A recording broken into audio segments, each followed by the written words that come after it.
بسم اللہ الرحمن الرحیم۔ میری خوابوں کی ڈائری کے سامعین کرام، السلام علیکم۔ آج کا میرا موضوع ہے خواب میں طبیب یا ڈاکٹر دیکھنے کی تعبیرات۔ اگر کوئی دیکھے کہ کوئی طبیب اس کا علاج کر رہا ہے تو علامت ہے کہ وہ شفا پائے گا۔ طبیب کی تعبیر انسان کی ماں بھی ہوتی ہے، پس جس شخص نے دیکھا کہ اس کا معالج مر گیا ہے تو دلیل ہے کہ اس کی ماں کی وفات ہوگی۔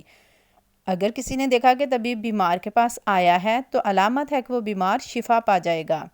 اگر دیکھے کہ طبیب کسی صحت مند آدمی کے پاس آیا ہے تو وہ صحت مند آدمی بیمار ہو جائے گا۔ اگر دیکھے کہ طبیب نے کوئی نافع چیز بتلائی ہے تو یہ علامت ہے وہ لوگوں کو نصیحت کرے گا، اور اس کے علم کی علامت ہے نیز لوگوں کو اس سے نفع ہوگا۔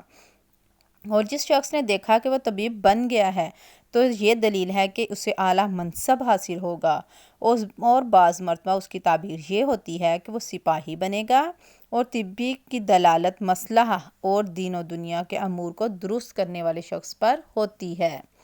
جس شخص نے دیکھا کہ طبیب قاضی یا فقیہ ہو گیا ہے، پس اگر وہ سوجھ بوجھ رکھنے والا مسلمان آدمی ہے تو اس کی شہرت ہوگی، بلند مرتبہ ہوگا، اور پیشے میں اس کا مقام اونچا ہوگا۔ اور اگر معاملہ اس کے برعکس ہے تو علامت ہے کہ آزمائشوں کا سامنا کرنا پڑے گا۔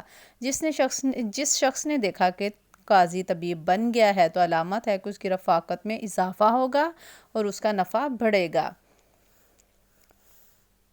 اور جس شخص نے دیکھا کہ طبیب کفن بھیج رہا ہے تو اس سے بچنا چاہیے، کیونکہ وہ اپنے پیشے میں خائن ہے، خاص طور پر جب کہ وہ کفن نیا ہو تو اس میں دلیل ہے کہ وہ گڑبڑ کرتا ہے، عام لوگوں کو دھوکہ دیتا ہے۔ جس شخص نے دیکھا کہ طبیب دباغ بنا بیٹھا ہے تو یہ علامت ہے اس کی مہارت اور اس کے ذریعے شفا حاصل کرنے والوں کی کثرت۔ اگر وہ دباغت اچھے طور پر نہیں دے رہا تو دلیل ہے کہ وہ جاہل اور لوگوں کو دھوکہ دے رہا ہے۔ سامعین کرام، اگر میری ویڈیو آپ کو پسند آئی ہے تو please like, subscribe and share. Thank you. اللہ حافظ۔